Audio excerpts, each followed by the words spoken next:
This is Motherhood Unmasked, the podcast for you, the mom battling the effects of your childhood trauma. I'm your host, Vanessa Harris, and I'm so glad you're here. One lie of imposter syndrome, in fact, the lie, is that before you have any right to speak on a topic, you should have some piece of paper certifying you're qualified to do so.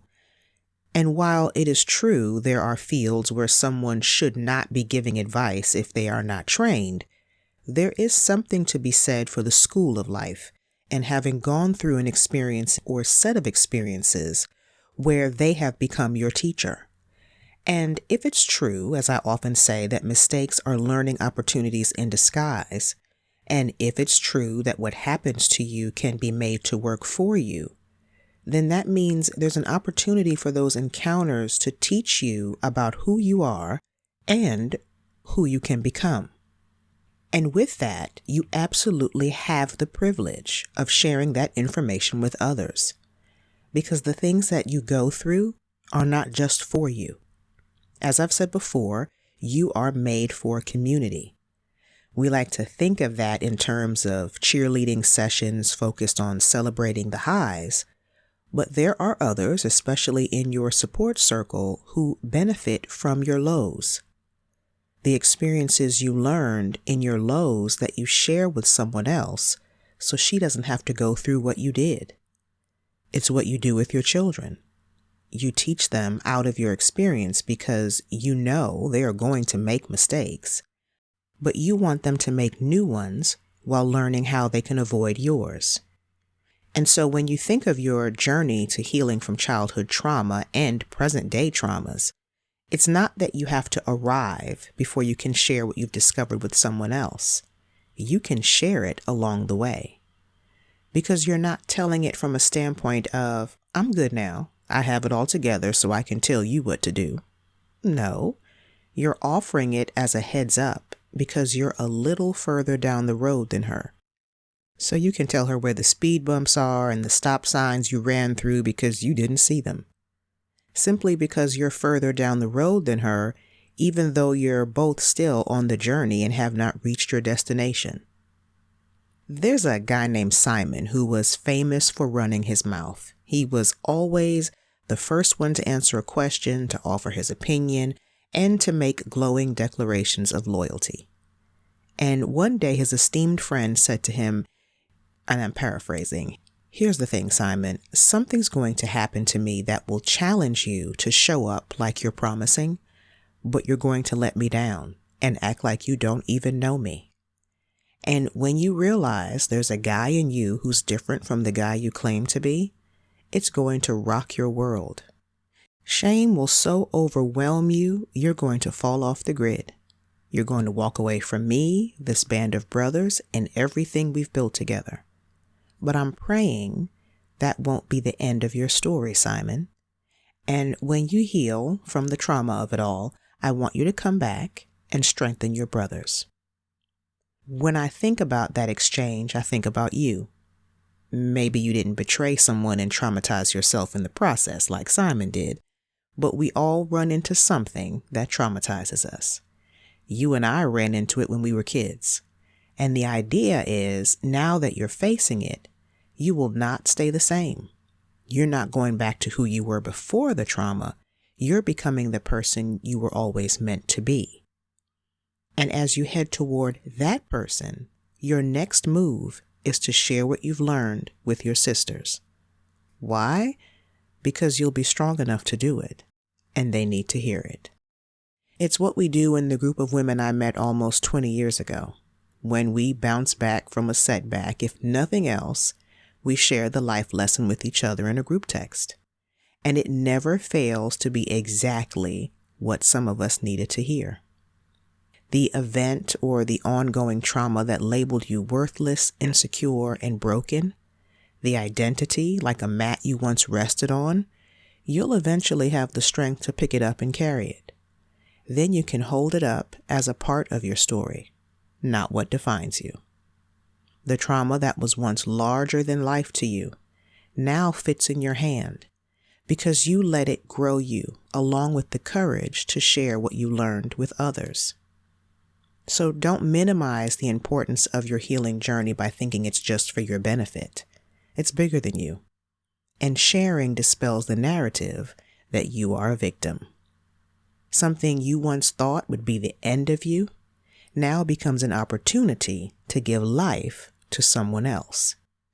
That's beauty out of the ashes left by your trauma.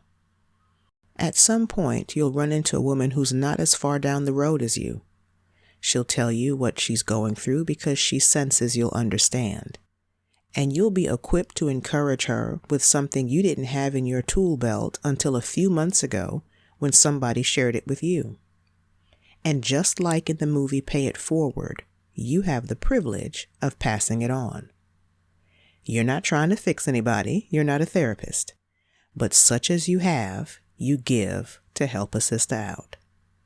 It helps her know one of us made it to the other side, and there's power in a testimony inspiring another woman to say no to a cycle of trauma threatening her children's future. And speaking of children, your children are the main ones who should hear about your breakthroughs. They don't need the excruciating details about the trauma, but they sure need the lessons learned from it. How you navigate negative events along with the people and tools instrumental in that. When I first started counseling, my therapist recommended a book titled Making Peace with Your Past by H. Norman Wright. Early in the book, there are many self-reflective questions she knew would make a good starting point for our sessions.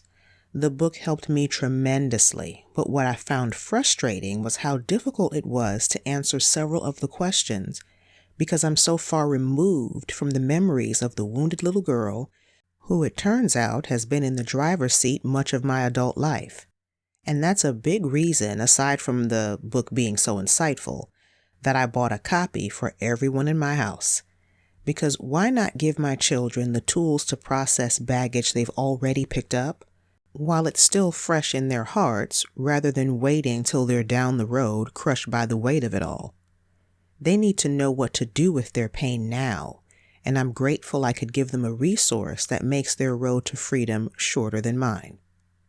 This podcast is another way I share, though I have not arrived.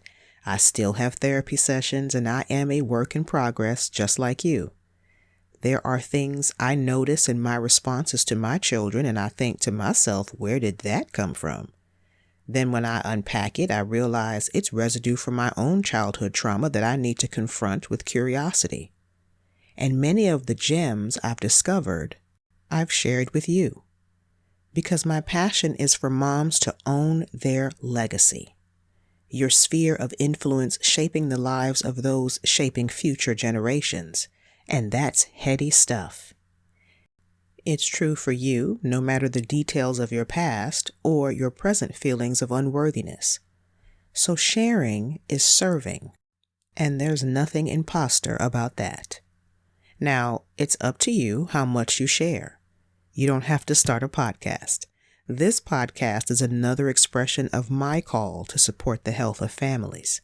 You don't need a microphone to serve others, nor do you need to be an open book. What about sharing a book that helped you, or an Instagram page that inspires you, or a link to a website with great resources? You're just sharing tips like a great deal you found out about at your favorite store. And doing that, along with a supportive circle, helps build momentum on your healing journey. Because you recognize you're not the only one who's had the experiences you've had. Knowing you could spare someone else, especially your children, future distress is priceless. The work you're doing to process your past is no small thing. It becomes part of your purpose and your power. And if you have a heart to help someone else win along the way, there's no time to start like the present. Oh, and our friend Simon, he bailed just like his friend said he would. But when he finally forgave himself, Simon became the poster child for the comeback kid, telling everyone the good news about his gracious Savior and friend, Jesus. The story of what you've come through can save someone a lot of heartache. Will you help a sister out?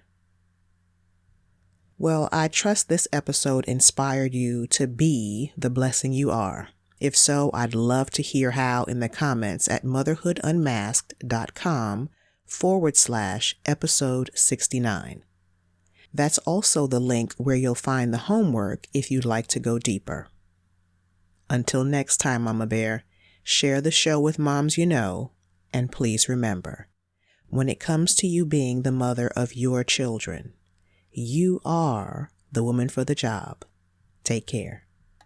Thanks so much for hanging out with me and making Motherhood Unmasked part of your day today.